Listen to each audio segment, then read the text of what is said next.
Yo, what's going on guys? It's Mr. Bobcat here. This is my January extra credits objective, the first one of the year. In this video, we're going to be talking about You Don't Got It PvP and what it means and why it can be useful in battle and going over the pros and the cons.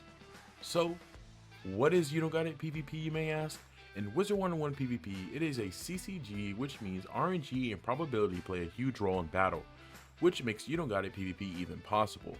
For most new players, you may not even know what I am talking about, but that is why I'm here to share with you guys what most PvP players are doing and how it works for any school, and rank doesn't matter when it comes down to probability. For example, when you take a trade you know you will die from if your opponent had a hit, or shielding against schools that can easily counter them, or trying to OT a life or a storm, the list goes on. But I hope you guys can get what I'm saying because these are moves you wouldn't normally do. However, your opponent can't have every move because deck failing happens in Wiz.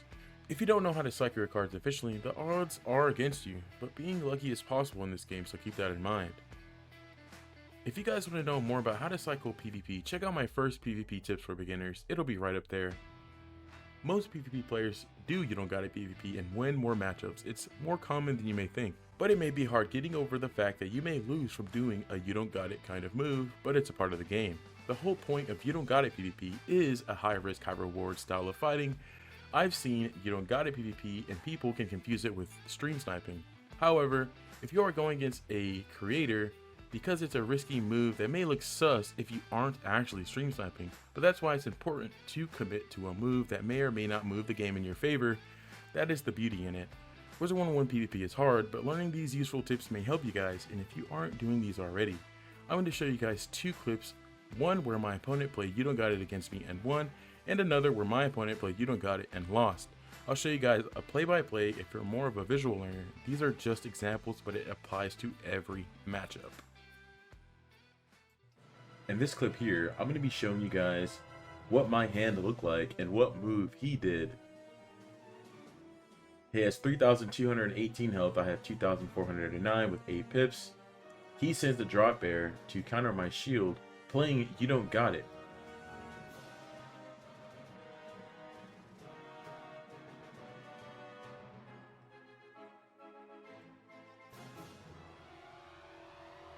So I survived by 489 health, but unfortunately for me, he playing You Don't Got It PvP works because I never pulled the Triton or the King Art.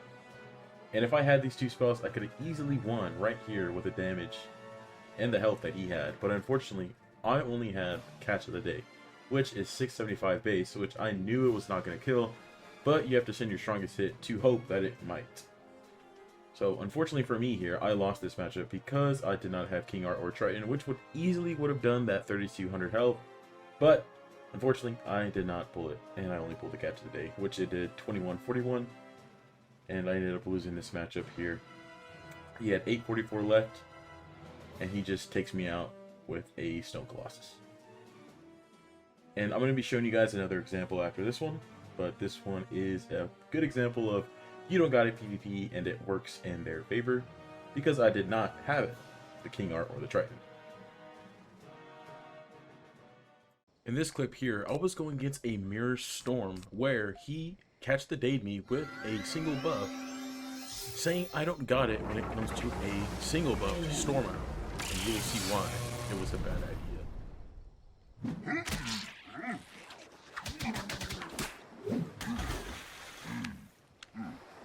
So his move only did 3,000 damage, and now he has a double buff follow-up, hoping I did not have the Storm out. Unfortunately for him, I had it.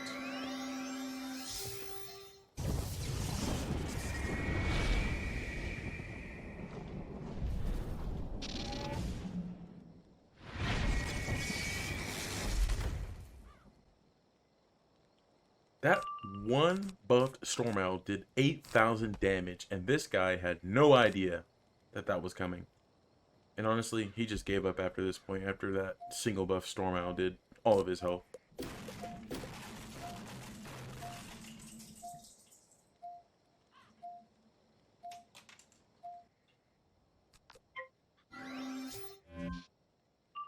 All I did was shield, and I'm pretty sure he disconnected or gave up at this point, because all I had to do was Catch of the Day to win the match.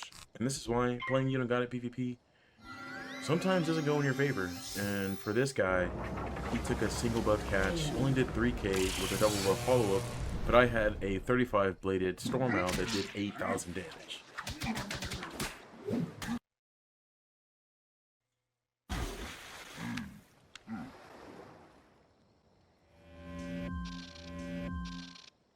I also want to go over one more thing before I wrap this video up. You Don't Got It PvP can also apply for defensive moves such as shields, weaknesses, and defensive auras. If you are ever going to take buffed hits and your opponent can't pull a debuff the turn you're about to hit, it also works in your favor. This is also You Don't Got It PvP, because RNG may be your worst enemy at times. You Don't Got It PvP is a fundamental mechanic a part of Wizard 101, so take this knowledge and apply it to your games. You might start to notice how people do this regularly. I've always wanted to make a video about this topic, so I hope you guys can take something from this and let me know if You Don't Got It PvP has or hasn't worked for you. I know there are plenty of scenarios that can happen. I look forward to reading all the comments. As always, I'll see you guys next time. Later.